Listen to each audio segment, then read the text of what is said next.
si Court Steven Deseo. Shoutout sa'yo, idol. So, hindi ka ba natatakot na siya'y makaharap sa inyong labanan dahil... Oh, what's up mga tambay? For today's video and mini vlog, meron kaming pastok. What? Pastok ng isang hari ng tambay. Yan, pumapasok na po ang ating hari ng tambay. Magandang gabi po. Magandang gabi rin naman. Magandang gabi, parang Chidi. Kamusta naman ang pakiramdam na maging MVP? Sa totoo lang wala na't normal na sa akin yan. Pero sasagutin kita, ayos lang. Wah, ayos na. So, ayos na bang magkaroon muna tayo ng kaunting tanungan? Kahit mahaba.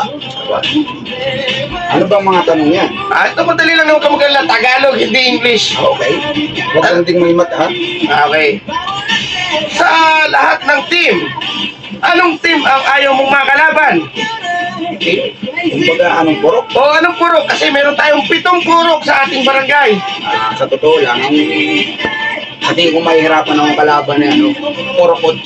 Purok 8, ay 7 purok tayo. Ay, sabi ko, wala. Aba, ay wala. Wala daw po siya ang kinakatakutang mga kalabang purok, mga kaibigan.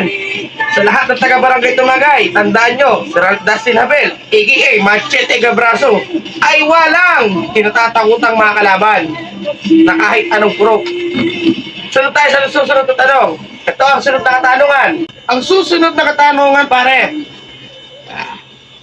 Dahil naging MVP kahapon, si Court Steven Deseo. Shoutout sa'yo, idol. So, hindi ka ba natatakot na siya'y makaharap sa inyong labanan dahil kung mapapansin mo, ay napakataas itong tatalon. Mataas siyang tumalon.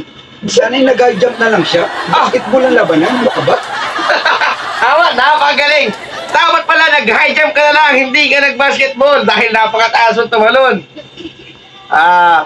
Sa ibang players, meron ka bang kinakatakutan o ayaw makalaban o mahihirapan ka? Sa tingin mo, mahihirapan ka ba na maglaro pag yung taong yun ang mga kalaban mo? Yung parang mahihirapan akong bantayan siya. Oo. Ay, meron.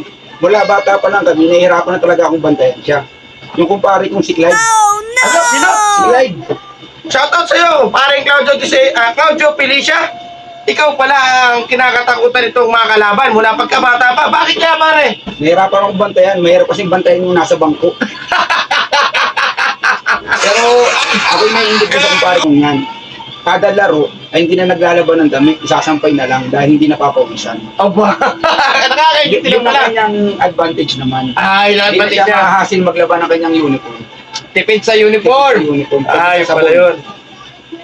So, isa pang napakagandang katanungan ito, aking kaibigan. Ano ba yan? Hindi naman tumatok ka magalala. Ano ba ang dapat namin ibansag sa'yo? By marksman. Pangulong reach ako. Sa laki mong yan, marksman. Oo, sablay awa ako eh.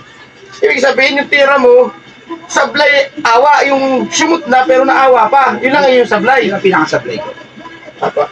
Ay ano pa bang mga inaasahan namin makikita sa mga darating panglaban mo? Ay, Sa bawat puro.